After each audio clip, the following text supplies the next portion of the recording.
Salut à tous, bienvenue sur ma vidéo. Dans cette vidéo, je vais vous expliquer pourquoi le Brésil, pourquoi je suis au Brésil et quelle serait la différence entre le Brésil et la France.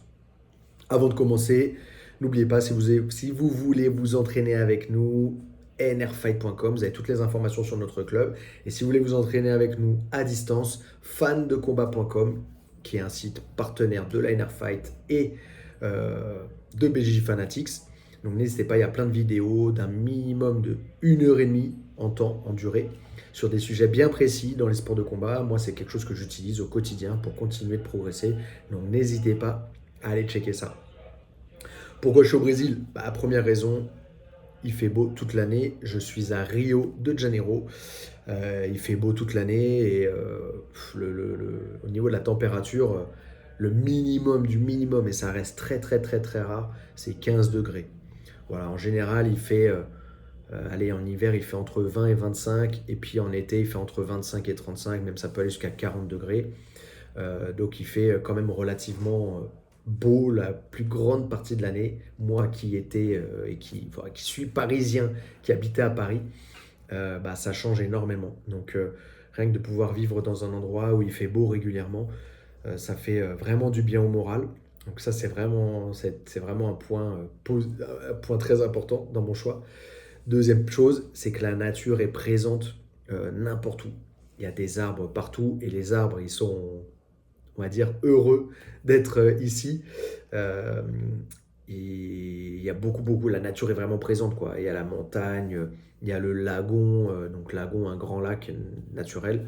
Il y a la mer. Et en fait, ce qui est intéressant à Rio, c'est que tout est, enfin Rio, dans la zone sud en tout cas de Rio, on va dire la zone riche.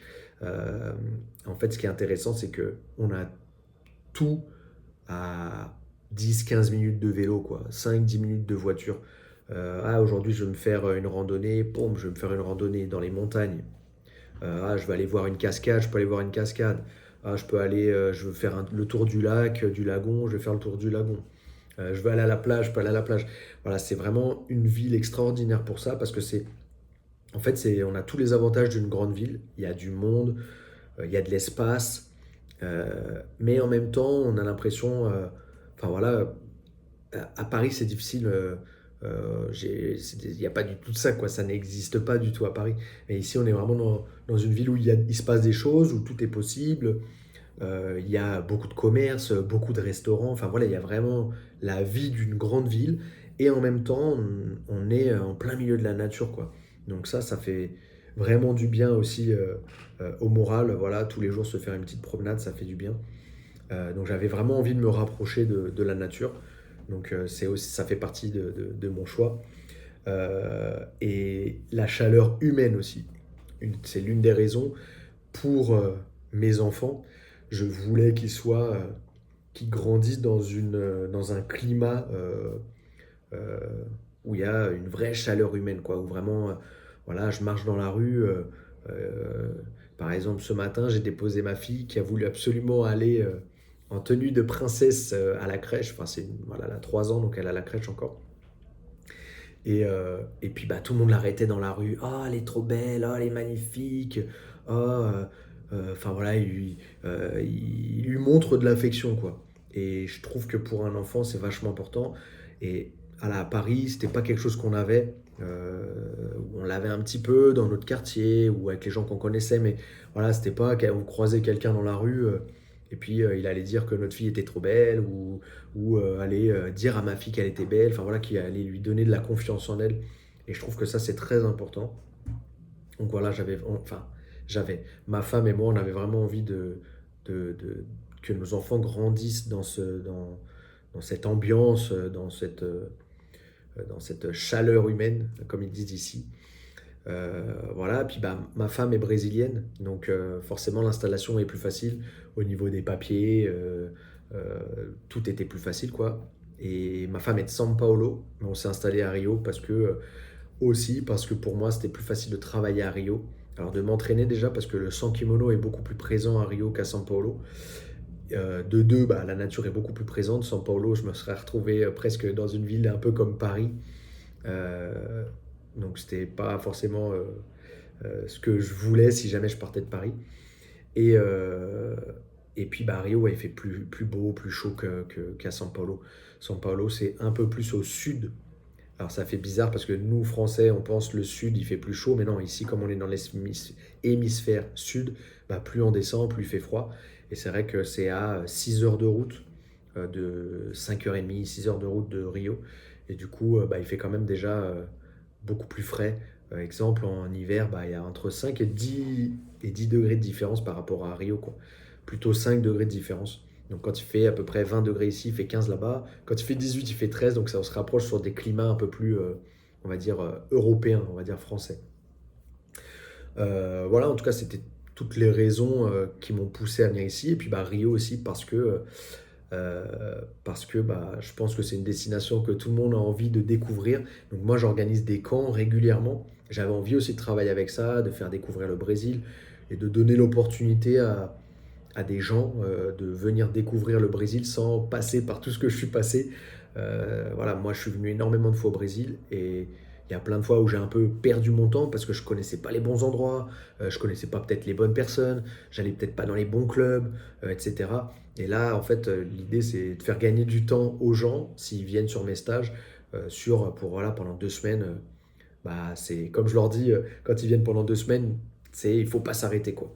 C'est on s'entraîne, on découvre la ville. Pour ceux qui aiment ça, on sort, on va manger dans les bons restaurants, etc. Donc voilà, l'objectif de ce camp, c'est pas que l'entraînement, mais c'est aussi voilà, de kiffer la vie, quoi, et de vivre le lifestyle brésilien, le lifestyle de la lutte à livrer, du JB. Euh, je m'entraîne, après je vais tout de suite à la plage, un açaï, de l'eau de coco, je vais manger, pour ceux qui mangent de la viande, je vais manger dans les churrascaries, c'est les endroits où on mange de la viande à volonté, etc. Donc aussi Rio, c'est aussi une destination pour moi qui était où j'avais envie, enfin j'ai des projets, j'ai envie euh, de faire un maximum de stages et de faire découvrir aux gens euh, Rio, le Brésil. Et voilà, Rio c'est vraiment une ville à part, vraiment dans le Brésil aussi, hein, je m'en rends compte, c'est pas du tout la même mentalité que. Enfin, c'est tellement grand le Brésil de toute façon que chaque État, c'est comme en France, hein, les gens sont pas pareils, on n'a pas la même mentalité à Paris et en Bretagne ou sur la Côte d'Azur ou vers Strasbourg, en Alsace, etc. Bah, c'est un peu pareil, sauf qu'ici c'est tellement grand c'est un peu différent. Ils ont quand même une vraie unité, enfin tout le monde est vraiment, voilà, tout le monde est brésilien. Tout le monde se sent brésilien. On n'est pas là à demander de quelle origine tu es. La deuxième question, c'est pas ça. Même si je ne sais pas si c'est bon ou pas bon, hein, je sais pas. Mais en tout cas, il y a un vrai sentiment d'être brésilien et d'être fier quand même de son pays, même si des fois, bah, voilà, ils sont tristes de la tournure que certaines choses prennent, comme bah, voilà, l'insécurité, euh, bon, les problèmes de corruption, etc. Voilà, ils sont déçus de ça, mais ils sont quand même fiers d'être brésiliens. On le voit bien, hein, quand il y a un match de foot ou autre, c'est la fête et tout le monde soutient vraiment le pays. Donc, euh, donc voilà, puis aussi j'avais envie, pour terminer cette vidéo, j'avais envie aussi euh, que ce soit un nouveau défi aussi pour moi, de voir comment j'allais m'acclimater dans un autre pays. J'ai pas pris énormément de risques, hein, c'est un pays que je connais, je parle la langue, mais voilà, de passer euh, une journée entière dans les clubs de sport, dans mon club, à essayer de gérer, donner les cours, enfin avoir une vie plutôt rythmée toute la journée avec voilà, la vie parisienne, quoi. Ceux qui sont de Paris, vous savez comment c'est, à passer à une vie où bah hop, je suis un peu livré à moi-même, comment je vais m'organiser, comment je vais faire ça. Enfin, voilà, j'avais envie de sortir de ma zone de confort pour aller dans une zone où en fait, bah vas-y, t'es livré à toi-même et allez, va falloir travailler, va falloir pas être vulgaire, mais de sortir les doigts, voilà, pour avancer, pour continuer d'avancer. Donc voilà, j'avais envie de voir comment ça allait se passer. Et puis bah pour l'instant, je suis assez satisfait. Je suis vraiment amoureux de cette ville. C'est une ville qui est incroyable. Les gens sont super. Voilà, après, oui, alors il y a de l'insécurité. Peut-être pas autant qu'on veut le dire, mais c'est sûr que bah voilà, c'est pas comme au Japon où on peut laisser sa voiture ouverte avec 1 million de dollars dans la voiture et puis il se passe rien. Non, ici c'est pas la même chose, hein. Il y a des vrais écarts de vie entre les gens. Donc forcément ça crée de l'envie, ça crée euh, peut-être de la jalousie. Voilà, il y en a qui crèvent vraiment la faim, quoi. Il y a vraiment des gens qui n'ont pas à manger, qui mangent pas à leur faim. Donc forcément, voilà, les petits jeunes qui voient que les autres ils ont et qu'eux ils ont pas, bah, soit ils se disent bon, je vais être patient, je vais essayer de faire des études et tout, mais ça va être dur, je suis même pas sûr d'y arriver. Soit bah voilà, je prends le chemin un peu plus facile et ça peut être le chemin de la drogue, ça peut être le chemin de voler ou autre. Donc oui, il y a de l'insécurité. Moi, je touche du bois pour l'instant, il m'est jamais rien arrivé. Mais après, je suis vigilant au quotidien, hein, comme j'ai toujours été vigilant aussi à Paris. Euh, mais voilà. Pareil, si vous avez des expériences sur Rio, n'hésitez pas à me les mettre dans les commentaires, qu'on échange. C'est toujours intéressant. Pareil, si vous n'êtes pas d'accord avec moi, n'hésitez pas à les mettre dans les commentaires. On peut échanger. Et puis, pourquoi pas aussi faire un podcast avec quelqu'un qui a peut-être vécu à Rio ou qui aimerait vivre à Rio. Voilà, n'hésitez pas. Si vous êtes intéressé, mettez-moi ça dans les commentaires. Bah voilà, j'espère que ça vous a plu. Je pourrais en parler des heures, hein, mais c'est pas le but de cette vidéo. Peut-être voilà, peut-être sur un podcast, faire un petit format d'1 heure, ça peut être intéressant. Mais voilà, si vous avez des questions, n'hésitez pas à les mettre. Et puis, bah, checkez mes autres vidéos aussi. Je pense que ça peut être sympa si vous vous entraînez en luta ou vous voulez entreprendre dans les sports ou autre, ou voilà, apprendre aussi des techniques. N'hésitez pas à checker ça. Et puis, commentez, likez, soutenez un maximum, ça fait toujours plaisir. Merci à tous et puis bah, à très bientôt. Au ça.